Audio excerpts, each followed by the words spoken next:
Welcome back. Stasa23 here, back again with some knife therapy. And first off, I'd like to say thanks to my good buddy Copper Dice, who lent me this knife for review.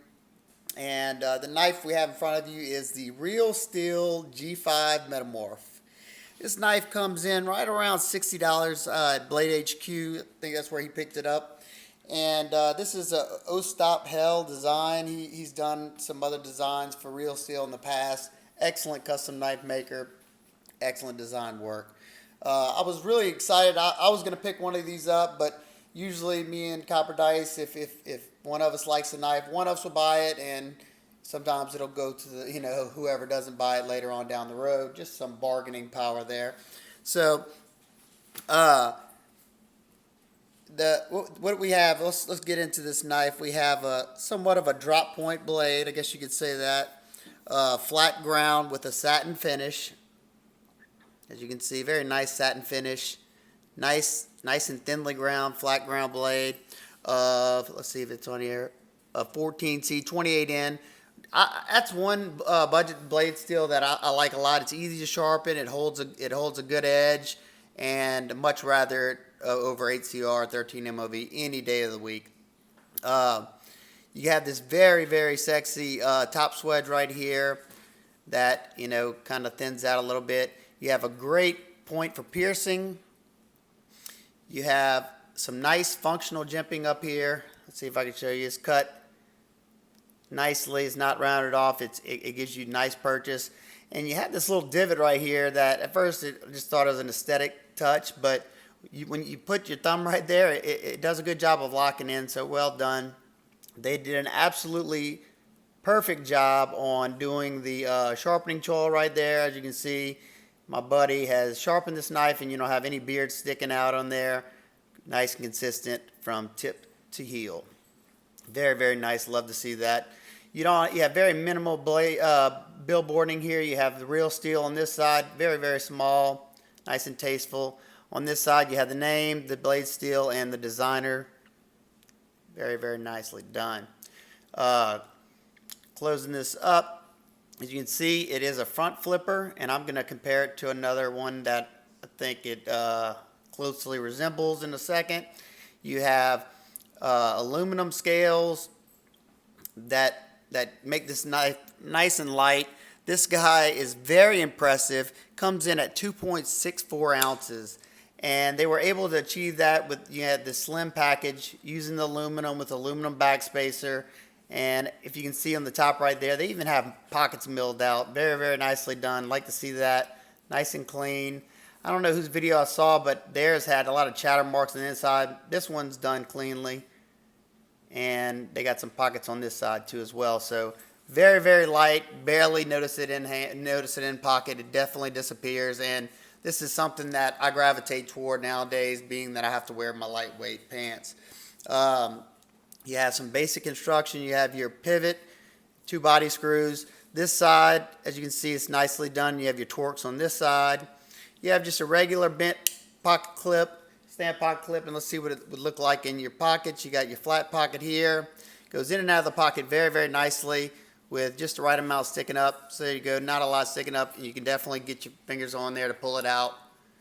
And with your slanted pockets right here, goes in very nicely, has good retention, and I think it's okay. I mean, it's not my favorite looking clip in the world, but it's not bad. You can see the Real Steel logo on the clip. That's another nice little touch. You have some nice contouring right here. You don't have any sharp edges. You see you have some contouring right here. I like this little cutout right there. Just another attractive touch.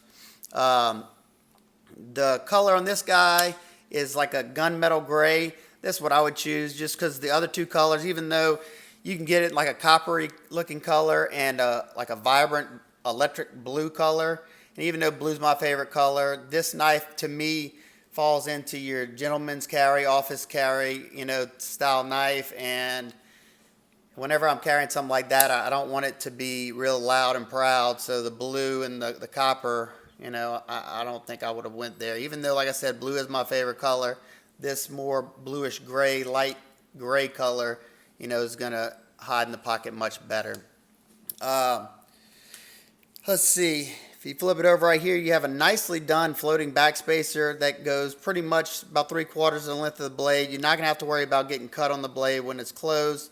Awesome, awesome right there. And as you can see, this backspacer comes up, so you cannot come in contact with that tip. No working there. Let's see, something else I wanted to say.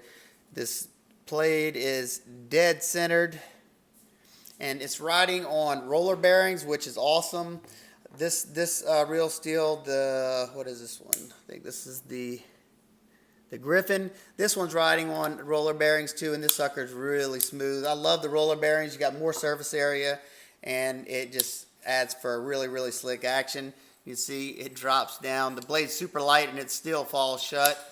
Let me show that again. It falls down, just a little bit of wiggling, and it goes in there. Very impressed, especially with, like I said, that light blade.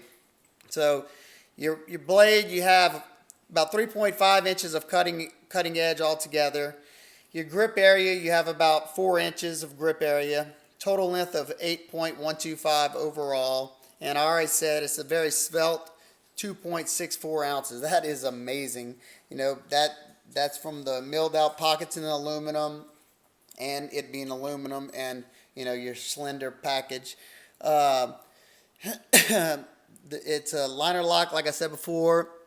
It has great lockup, and this sucker is super locked up. I mean, no wiggle left or right. Usually bearings, sometimes you can muster some wiggle left or right, but being it's got these roller bearings, you got more surface area, so it, you know, it's not those tiny ball bearings that you could cause it to rock back and forth a little bit. One thing that I absolutely love, and anytime I see something that's done great, I'm definitely going to talk about it. And to me, especially with my hands the way they are, I love seeing stuff like this. And as you see, you can get to the lock bar pretty easily. And as you can see, they did this kind of like chamfer with a little bit of jimping, and the jimping's not super sharp, but it is so easy and feels so good to disengage that lock bar. There's not tons of lock bar tension. Very easily disengage. And not just that, you can also I lost my train of thought because my dog was doing something. You can easily get into it, and lock bar tension is not bad. And along with that, your detent's dialed in just right, so you can get a nice snappy action like that. Now with this knife right here, let's get a few quick size comparisons. I'm going to talk about another knife that this reminds me of a whole lot. First comparison, Boker Excalibur, the large version. So as you can see, these two are pretty much identical in size. Next one, let's go with the Real Steel Griffin, another Real Steel. These two are pretty much identical in size as well.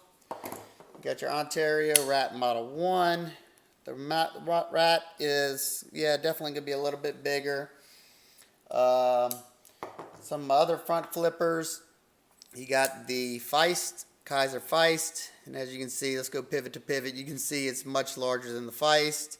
So somewhat, similar look to it. And another front flipper I have, the JD DeVinter EDC front flipper, and it dwarfs it as well. Now the next knife is, I think, a direct comparison, and what I want to say is this is the Booz Blade Smoke, and let's get a quick size comparison real quick. The Smoke might be just a titch, it's just a titch smaller in the blade, but as you can see, they both have that same slender package, great for EDC. And if you've been searching for a front flipper and you love the Smoke and you didn't happen to pick one up and you can't find one in the secondary market, or the price tag on the Smoke's too much, I think this is a great budget option, no doubt. In hand, they feel really similar. You do have a little bit of downgrade in materials, but for the price, I think it's definitely worth it. You have the 14Z28 in, you have aluminum here, you got titanium here, S35 in here. You're paying for it though. You're paying, I think this is $200, $60. So, $140 difference. No doubt in my mind, this knife is worth it. And I must preface, I'd say it's worth it in light duty EDC office carry. And the reason why I say that is because, I mean, you can look at it. You have aluminum, and aluminum in nature is pretty slick unless it has some sort of coating on here. But this coating's slick. And ergonomics, being that you just have pretty much a plain handle, ergonomics are good, and that jipping locks in. But you're definitely not going to want to do no thrusting cuts because you don't have any guard or nothing like that to keep you from sliding up on the blade. That jipping right there does kind of catch onto your fingers, so you do have a little bit of grip. But I would have liked to see some kind of, you know, I don't know, a little choil there or something to reinforce me from sliding up on that blade. But that said, you know, what I would be using this knife for, you know, breaking down some boxes and cutting open some envelopes, cutting some string off of something, I think that it's just fine. You know, this knife right here is got the same slick texture. You do have a choil there, but you know, I don't plan on stabbing things with this knife. It's not going to be something I'm going to be lunging for. And even if I did, I do feel that I could take a minor plunge, you know, like that. So, you know, if I have to give some negatives on the knife, definitely, you know, not having any extra texture or grip. You do have to be cautious of the way you're using it. You definitely don't want to slide up on a blade like this because you will hurt yourself rather bad. Another thing, the front flipper on this guy is a little different. Kind of reminds me of the front flipper on the Feist. It's kind of small, and sometimes I struggle with opening the Feist just because of that. I would have loved to see this tab, kind of like the Smoke, how it's canted back like that, and you got a little bit thicker of a tab. It's just, I never miss whenever I'm flipping this one. I have slipped off of this one a couple of times, and it's not because the jimping's perfect for it. It's almost a little over aggressive for my hands, probably not your average person, and I just think it could have been either, I don't know, maybe extended a little bit or canted up, going up a little bit and canted, like I said, on the Smoke. With this guy, you can see it kind of rolls back a little bit, and the jimping on that top right there, I never have troubles with this one. And with the JD Deventer, it's about, you know, close to it, but like I said, you got this rounded part right there, and this one really grabs onto my thumb, and I never really had any issues of opening this one. The detent's a little bit stronger on this guy, but I don't know. But like I said, for a budget option, $60, I don't think you can go wrong with this knife. If this knife appeals to you, functionally, everything's good on it. One thing that I really enjoy, I like a nice performer, and you have your blade stock on this guy is only 0.12, let's see, 0.122, let's say, and paired with a nice thinly ground, flat ground blade at 0.024 behind the thinnest portion behind the edge, the cutting edge. So I was cutting up some cardboard with this guy, and it zips through cardboard. It's like a little scalpel. And the 14C28N, very easy to touch up. All I've done is touch it up. My buddy sharpened his on his Viper Sharp, and I touched it up on the Sharp Maker, and I stropped it, and this guy is hair shaving sharp. It held an edge. All I really needed to do was strop it, but I just wanted to see how well it took to the Sharp Maker, and it did a great job. So if you have any questions, comments, concerns, let me know down below. Like I said, if you've been on the hunt for this guy, or this guy's a little bit too pricey for you and you can't swing it, I would definitely say that the Metamorph is a great option to it. Let's see, make sure I hit all the points I want. Yep, definitely did. Y'all let me know what y'all think about it. If y'all like the design, I just think it's just nice and sexy, and I love these nice slender melt. They disappear in the pocket.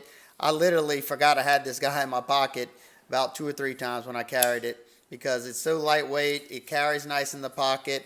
It's so slim. I mean, I'd put my phone on the side of it, and I put my hand in there and can You know, I didn't even feel it. Another thing before I let you go that I love to see, you can see you don't see any lanyard hold that's breaking up the lines whatsoever. I love seeing this. They put the pin back there, so if you're a lanyard guy, you can throw one on there, no problem. If you're not a lanyard guy, you can't even tell it's there. So let's leave you with that. Like I said, I definitely recommend this knife. No functional problems, good slicer, alternative to the smoke. I don't know. If you have any questions, comments, concerns, please leave them down below. Hope everybody is having an absolutely wonderful day, and I'll see you next time. Peace.